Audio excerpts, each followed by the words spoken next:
نچتے ہوئے منڈے دیکھ کے مسکرا رہے ہیں کہ استاد نے بڑی قیمتی گل کی تھی. اتنے دو چیزاں، ایک تو اس مرد خدا نے گل کی تھی اور اتنے قدرت نے ایک کمال کیتا. استاد نے نا، استاد مولانا عبد الرشید صاحب نے، محمد رشید صاحب نے ایک گل کی تھی. انہوں نے کہا یار یہ بڑے پاکیزہ جذبات ہیں، انہوں نے کوئی سیدھی راہ لانے والا نہیں. یہ بڑے پاکیزہ جذبات ہیں. ایک کم از کم 85 کی گل ہے جی میں تمہیں سنا رہا. استاد صاحب طالب علم کے طور پہ سامنے بیٹھے ہیں. انہوں نے کہا یہ بڑے پاکیزہ جذبات ہیں، انہوں سیدھی راہ لانے والا کوئی نہیں. تے فطرت بیٹھی کو ہس رہی تھی. انہوں نے کہا بابا جی تھوڑے سامنے بندہ بیٹھا ان قریب انہاں جذبات کو سیدھی راہ دے دے گا. اور پھر قوم نے دیکھا کہ ایک شخص نکلیا اور بے پرواہ ہو کے نکلیا اور ویل چیئر کے اتنے نکلیا. انہیں کہا قوم کدھر دھکے کھا رہے ہو، کدھر نچی جا رہے ہو، کہنے دے پیچھے لگے ہوئے ہو، آؤ میں تمہیں حضور کے دربار کی طرف لے چلا. پھر ساری سمتا تو قوم کا منہ موڑ کے حضور کے دربار وال کر دیتا. اور پھر وہ نعرہ لایا جس نعرے نو بچہ بھی سونے تے ہاتھ بلند کر کے کہندا کہ لبیک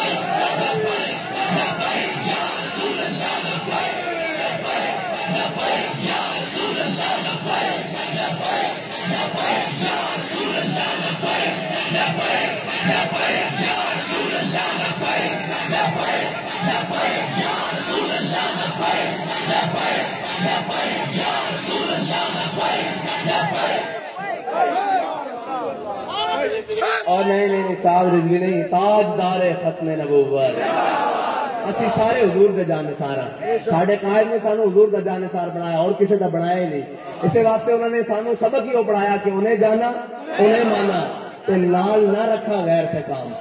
کسی غیر نال ساڈا کام کوئی نہیں. انہیں جانا انہیں مانا نہ رکھا غیر سے کام. للہ الحمد میں دنیا سے مسلمان گیا. یہ باتیں ہیں جی آپ کے ساتھ حضور کی محبت کی. میرے آقا و مولا صلی اللہ علیہ وسلم کو حضرت سعد بن معاذ نے غزوہ بدر میں جاتے ہوئے خوش کیا. میرے آقا و مولا کا خوشی سے چہرہ چمک اٹھا. اب پہلے بھی چمکتا تھا، اس دن مزید چمک اٹھا. جب غلام اپنا اظہار وفا کرے نا میرے آقا و مولا خوش ہوتے ہیں. اور اس پر دو باتیں ہیں کہ غزوہ بدر میں علماء بیٹھے ہیں کہ صحابہ کے پاس 2 گھوڑے تھے اور 8 تلواریں تھیں. تو کون سے وہ گھوڑے تھے جو انہوں نے سمندروں میں ڈالنے تھے اور کون سی وہ تلواریں تھیں جس سے انہوں نے کیسر و کسرا کے ساتھ لڑنا تھا. حضرت سعد بن ابی وقاص جو فاتح ایران ہے، آپ کے دور میں ایک وقت آیا کہ مسلمانوں نے پھر دشت و دشت دریا بھی نہ چھوڑے ہم نے، بارے ظلمات میں دوڑا دیے گھوڑے ہم نے. بڑی قیمتی بات ہے. حضرت سعد بن ابی وقاص کے دور میں جب دریائے دجلہ درمیان میں آیا تو حضرت سعد بن ابی وقاص نے اپنے ساتھیوں کے ساتھ گھوڑے دریا میں ڈال دیے.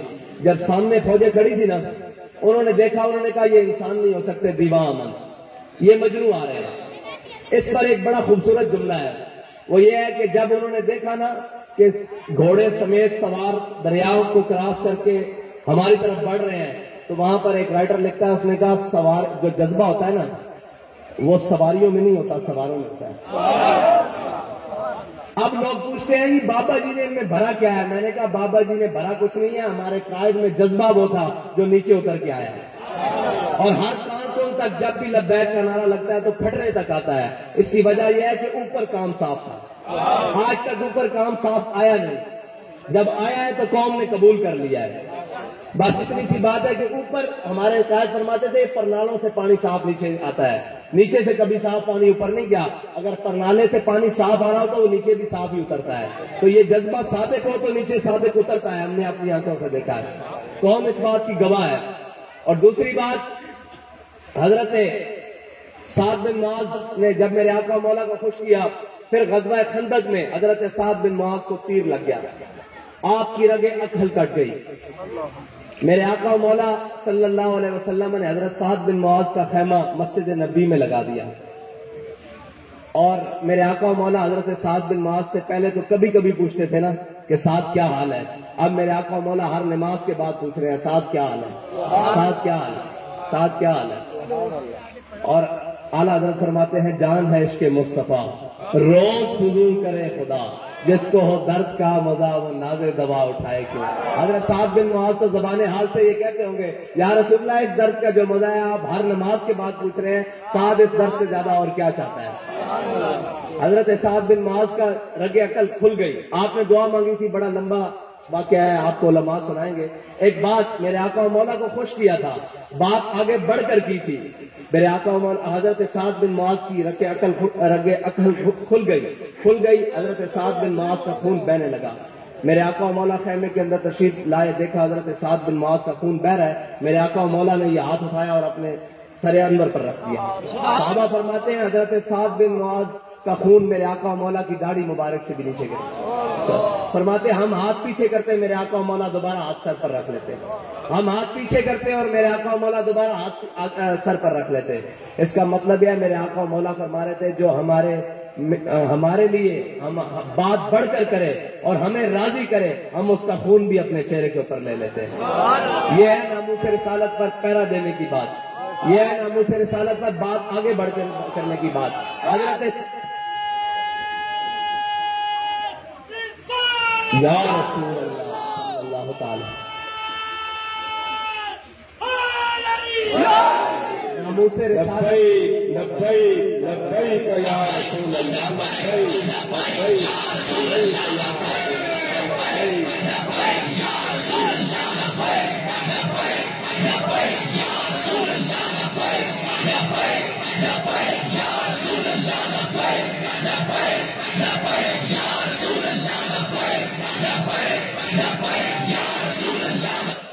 تاجدار ختم نبوت. دوسری بات، پیچھے صحابہ کرام نے حضور کی محبت میں بات آگے بڑھ کر کی کہ 8 تلواروں کے ساتھ ہم کیسر و کسرا، یا رسول اللہ آپ حکم دے ہم جنگ چھیڑ دیں گے. یہ بات کر دی. میرے اللہ کو یہ ادا پسند آ گئی کہ انہوں نے حضور کی محبت میں بات آگے بڑھ کر کی ہے. ایک وقت آیا کہ کیسر و کسرا کے تمام خزانے مسجد نبی میں جمع ہوئے. یہ حضور کی محبت میں بات آگے بڑھ کے کی، میرے رب کو یہ ادا پسند آ گئی. حضرت سعد بن ابی وقاص نے جب ایران فتح کر کے سارا مال غنیمت حضرت عمر کی بارگاہ میں بھیجا نا اور مسجد نبی میں جمع ہوا تو ساتھ ایک چھوٹا سا خط بھیجا، کہا کہ اے امیر المومنین یہ مال غنیمت میں آپ کو بھیج رہا ہوں. یہ بعض چیزیں ایسے مقامات سے ملی ہیں جہاں اللہ کے علاوہ کسی کو دیکھنے والا کوئی دوسرا نہیں تھا، لیکن کسی ایک سپاہی نے بھی سوئی جتنی بددیانتی نہیں کی. حضرت عمر رونے لگ پڑے. پیچھے مولا کائنات کھڑے تھے. مولا کائنات نے حضرت عمر کے کندھوں پر ہاتھ رکھ کے فرمایا عمر روتا کیوں ہے؟ جب تو بددیانت نہیں ہے تیری رعایا کس طرح بددیانت ہو سکتی ہے؟ بات کی تھی کہ اوپر سے پانی صاف آتا ہے، نیچے سے نہیں. کہتے ہیں جی اوپر تو ریاست مدینہ کی بات ہو رہی ہے لیکن نیچے جناب کرپٹ ٹولا ہے. میں نے کہا ریاست مدینہ والوں نے کبھی اپنے 12 لاکھ دے کے اپنے پلاٹ ریگولائز نہیں کرائے. ریاست مدینہ والوں نے کبھی جناب بیٹیاں روتی ہوئی چھوڑ کے لاشوں کے پیچھے اپنی سیاست نہیں چمکائی. ریاست مدینہ والے تو وہ تھے جب دنیا سے اٹھے تو چھوٹی چھوٹی بچیاں کمرے میں نکر میں لگ کے رو رہی.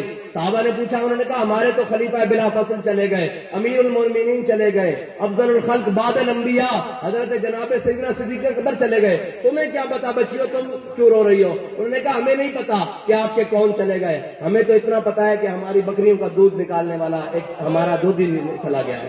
ریاست مدینہ پڑھنی ہے نا تو استاد صاحب فرماتے تھے آؤ ہم آپ کو بتاتے ہیں ریاست مدینہ ہے کیا. بات دوسری طرف نکل جائے گی. حضرت سعد بن ابی وقاص نے ایران فتح کیا. ایران کی فتح میں ایک بہت بڑا واقعہ آیا جس واقعے کو علامہ اقبال نے کہا کہ کبھی اے نوجوان مسلم تدبر بھی کیا تو نے، وہ کیا گردوں تھا جس کا ہے ٹوٹا ہوا تارا.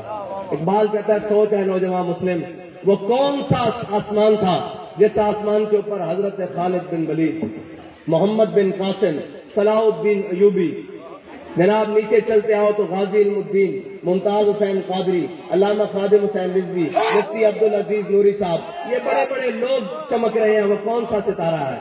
کہتے ہیں تو سوچ وہ کون سا آسمان ہے جس کے اوپر یہ ستارے چمک رہے ہیں. کہتا ہے کبھی ہے نوجوان مسلم تدبر بھی کیا تو نے کہ وہ کیا گردوں تھا جس کا ہے ٹوٹا ہوا تارا. اقبال آگے کہتا ہے تجھے اس قوم نے پالا ہے آغوش محبت میں، کچل ڈالا تھا پاؤں میں جس نے تاج سرے دارا. اس کے پیچھے ایک بڑی بڑی حقیقت ہے تاج سرے دارا جو یہ اقبال نے شعر کہا ہے نا.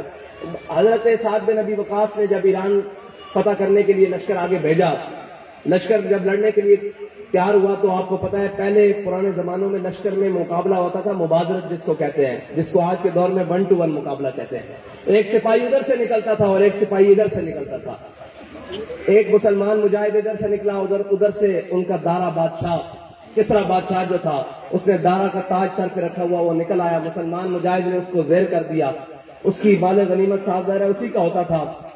رات پڑی، جنگ فتح ہو گئی، کسرا کے محل میں سنگ مرمر لگا ہوا تھا، وہاں پہ مسلمانوں نے مال غنیمت جمع کر دیا۔ دو مسلمان فوجی اس رات پہرا دے رہے ہیں، وہ سنتے ہیں ایک آواز کہ فرش پر کوئی چیز گھسکنے کی آواز آ رہی ہے، فرش پر کوئی چیز گھسک رہی ہے، گھسکتی ہوئی وہ آ کے مال غنیمت کے ساتھ لگ گئی۔ سپاہی ایک دم چوکنے ہوئے، انہوں نے کہا کون؟ انہوں نے کہا جی اللہ کا بندہ۔ انہوں نے کہا جی کیا کام ہے؟ انہوں نے کہا صبح دارا بادشاہ کے ساتھ میری لڑائی ہوئی تھی، اس کا تاج میری غنیمت میں آ گیا تھا، وہ تاج مال غنیمت میں جمع کروانے ہیں۔ اور کس حال میں جمع کروانے ہیں کہ تاج کو رکھا فرش پر اور ٹھوکر لگائی اور سیدھا جا کے مال غنیمت میں لگ گیا۔ تو اقبال نے کہا تجھے اس قوم نے پالا ہے آغوش محبت میں، کچل ڈالا تھا پاؤں میں جس نے تاج سر دارا۔ اگلی بات بڑی مزیدار ہے جو ہمارے قائد ہمیں بتا کر گئے ہیں، وہ بات کیا ہے کہ مسلمان مجاہدوں نے کہا کہ اے مجاہد، اے اللہ کے بندے، اپنا نام تو بتا، تو ہے کون؟ تو کون ہے؟ اس نے کہا جس کے لیے میں نے یہ کام کیا نا وہ میرا نام جانتا ہے۔ یہی بات ہم نے اپنے قائد میں دیکھی کہ جب ایک وقت آیا آپ کو سیڑھیوں سے گھسیٹ کر پولیس آفیسر نیچے لا رہا تھا نا، تو آپ مسکرانے لگ پڑے۔ میں اس واقعے کا چشمدید گواہ ہوں، آپ مسکرانے لگ پڑے۔ اس نے کہا مولوی صاحب آپ مسکراتے کیوں، ہنس کیوں رہے ہو؟ آپ نے فرمایا جن مالکوں کے لیے میں کام کرتا ہوں نا وہ مجھے دیکھ رہے ہیں، اور جن کے لیے تو مجھے گھسیٹ رہا ہے نا وہ تجھے نہیں دیکھ رہا ہے۔ یہ وہ لائن تھی کہ دارا کا تاج پاؤں کے ساتھ ٹھوکر لگا کے واپس کرنے والا مجاہد رات کے اندھیرے میں نام پوچھا جا رہا ہے۔ اس نے کہا جس کے لیے میں کام کرتا ہوں وہ میرا نام جانتا ہے، اور ادھر بابا جی کہہ رہے ہیں جن کے لیے میں گھسیٹا جا رہا ہوں وہ مجھے دیکھ رہے ہیں۔ بس یہ یقین تھا اور یہ اخلاص تھا جس نے امت کے دوبارہ بڑے بڑے معاملات کو سیدھا کیا، بڑے بڑے معاملات کو سیدھا کیا۔ جب لوگ یہ کہتے تھے کہ جناب لوگوں نے حدیثیں بنا کر جھوٹی، نعوذ باللہ، حدیث ہے کہ جناب وہ مائی کوڑا پھینکتی تھی، وہ جناب یہ کرتی تھی، وہ مائی کوڑا پھینکتی تھی، میرے آقا مولا اس کا پتہ لینے چلے گئے، تو لوگوں نے، ہم نے سکول کی کتابوں میں بھی یہی حدیثیں پڑھ لی اور یہ جھوٹی باتیں پڑھ لی، لیکن بابا جی آگے آئے، فرمایا تو کہتا ہے حضور کے اوپر وہ کوڑا پھینکتی تھی، میں تجھے بتاتا ہوں کون میرے آقا و مولا کے اوپر جرأت کر سکتا ہے۔ انہوں نے کہا یا میرے آقا و مولا صلح حدیبیہ کے موقع پر بیٹھے ہیں، سامنے عروہ بن مسعود بیٹھے ہیں جو ابھی مسلمان نہیں ہوئے، وہ خوشامد کے طور پر میرے آقا و مولا کی داڑھی کو بار بار ہاتھ لگا رہے ہیں، لیکن پیچھے عروہ بن مسعود کھڑے ہیں، سکے حضرت سامنے بیٹھے ہیں مغیرہ بن شعبہ، حضرت مغیرہ بن شعبہ سکے بھتیجے پیچھے کھڑے ہیں، اور سامنے عروہ بن مسعود بیٹھا ہے، وہ بار بار حضور کی داڑھی کو ہاتھ لگا رہا ہے، تو پیچھے سے بھتیجے نے کیا کہا کہ آپ بار بار لگاتے ہیں اور خوشامد کے لیے؟ انہوں نے کہا اخر یدا کان لحیت رسول اللہ واللہ تصل الیک، میں چاچے اگرچہ تو خوشامد کے لیے میرے آقا و مولا کی داڑھی کو بار بار ہاتھ لگا رہا ہے، اگر یہ ہاتھ دوبارہ بڑھا نا تو کٹا ہوا واپس آئے گا۔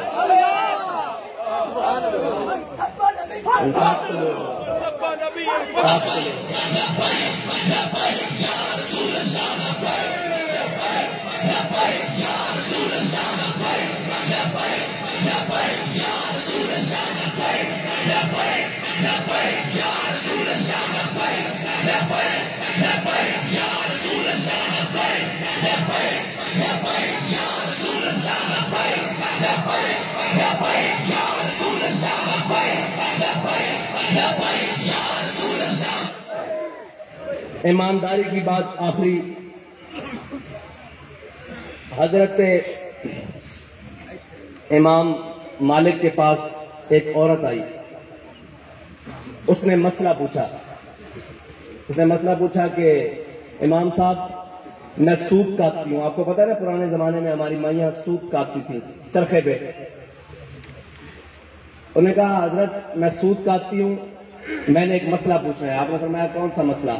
انہوں نے کہا جی اپنا دیا جلا کر، اپنے پیسے خرچ کر میں دیا جلاتی ہوں، چھت پر بیٹھ کر رات کو میں سوت کاٹتی ہوں، اس دوران بادشاہ کی سواری میری اس گلی سے گزرتی ہے اور ان کے آگے مشعلیں بلند ہوئی ہوتی ہیں، اور اس کی روشنی اور میری روشنی دیے کی مل جاتی ہے، پھر ہوتا یہ ہے کہ ان کی مشعلوں کی روشنی میرے دیے کی روشنی کے اوپر حاوی آ جاتی ہے، اس دوران جو میں سوٹ کاٹتی ہوں میرے لیے حلال ہے یا حرام ہے؟ امام صاحب فرماتے ہیں میں اپنی مسند سے ہل گیا کہ یہ مسئلہ پوچھنے والا کون ہے. بابا جی استاد صاحب فرماتے تھے جب حلال کی اتنی تمیز کی جائے نا پھر گودوں میں محمد بن قاسم پیدا ہوتے ہیں, پھر صلاح الدین ایوبی پیدا ہوتے ہیں. بس یہ استاد صاحب کا آخری پیغام ہے ہماری امت کی بیٹیوں کے نام. فرماتے تھے کہ تو بڑی پاک باز ہے اور تیری کوکھ میں اور تیری گود میں کوئی محمد بن قاسم آنے والا ہے. تو غیروں کا کلچر نہ اپنا, تو غیروں کی طرف نہ دیکھ, تو ٹی وی ڈراموں والوں کو نہ دیکھ. تیری گود میں انقریب صلاح الدین ایوبی آنے والا ہے, تیری گود میں انقریب محمد بن سلطان محمود غزنوی آنے والا ہے. تو ان غیروں کی طرف نہ دیکھ. ان مائی صاحبہ نے جب حضرت امام مالک سے پوچھا, انہوں نے کہا جناب یہ جو سوت میں کاٹتی ہوں اس دوران یہ میرے لیے حلال ہے یا حرام؟ امام صاحب نے پوچھا آپ کون ہیں؟ انہوں نے کہا جی میں بشر حافی کی بہن ہوں. آپ نے فرمایا لوگوں کے لیے حلال ہو سکتا ہے, آپ کے لیے حلال نہیں ہے. آپ کے گھر سے دین آ رہا ہے. بس میں دین والوں سے اتنا کہوں گا کہ آپ دین کے وارث ہیں, آپ سارے دین کے وارث ہیں. آپ کے اعمال کو اور آپ کے کردار اور میرے کردار کو دیکھ کر قوم نے سیدھا ہونا ہے. ایک کردار دیکھا ہے قوم نے خادم حسین رضوی کا, پھڑک رہی ہے ابھی تک. اگر ہم سارے اس لائن میں کھڑے ہو جائیں تو صبح نظام مصطفیٰ تک کرا جائے گا. لیکن میں ایک بات کر لوں, کنارے کنارے چلنے سے فائدہ کوئی نہیں ہوگا. آپ نے دیکھ لیا ہے کہ اگر عزتیں چاہتے ہو حضور کے دین کے ساتھ کھڑے ہو جائیں. میری دستبستہ گزارش ہے آپ آگے لگے, ہم پیچھے ہاتھ باندھ کے کھڑے ہونے کے لیے تیار ہیں. کوئی کسی قسم کی لیڈری کا کسی قسم کا کوئی لالچ نہیں. لیکن بات یہ ہے کنارے کنارے چلنے سے بات کوئی نہیں. استاد صاحب فرماتے تھے میں نے تاریخ پڑھی ہے 1857 میں جنہوں نے ان علماء کی مخالفت کی نا جنہوں نے انگریز کے خلاف جہاد فرض کیا اور جنہوں نے جنگ آزادی کی جد و جہد کی. فرمایا میں نے تاریخ پڑھی ہے ان کو بھی لٹکا دیا گیا تھا ساتھ میں کہ تم جو مرضی کہو تمہارا حلیہ بتاتا ہے تم دین والے ہو, تمہاری گفتار اور کردار بتاتا ہے تم دین والے ہو. ہمیں تم سے خطرہ ہے. بابا جی آپ لوگوں سے ان کو خطرہ ہے. آپ کنارے کنارے چلیں یا درمیان میں آ جائیں. اگر حضور کی ناموس پر اور عزت پر پہرا دینا, اگر آپ چاہتے ہیں کہ آپ کا اور میرا اور آنے والی نسلوں کا مستقبل ٹھیک ہو جائے اور اس ملک پاکستان کو جس مقصد کے لیے بنایا گیا تھا اس مقصد کی طرف لے کر چلیں تو حضور کے دین کے ساتھ چلیں. اور وہ دین اگر بابا جی فرماتے تھے اگر ہم غلط راہ پر ہیں تو ہمیں بتائیں, اگر ہم ٹھیک راہ پر ہیں تو پھر ہمارے ساتھ چلیں. اللہ تعالیٰ آپ کو اور مجھے عمل کی توفیق عطا فرمائے. وآخر دعوانا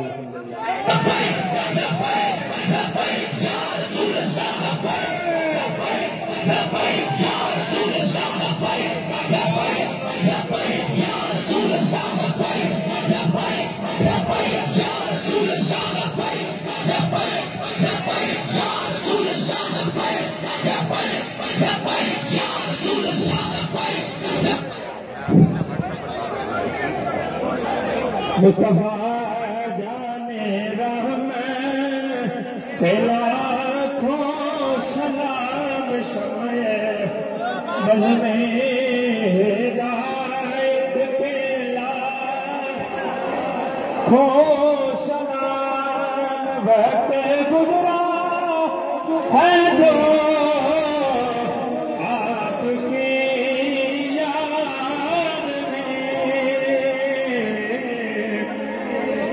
اس گھڑی کی سعادت کے لاکھوں سلام مصطفیٰ جانے رحمت یا الہی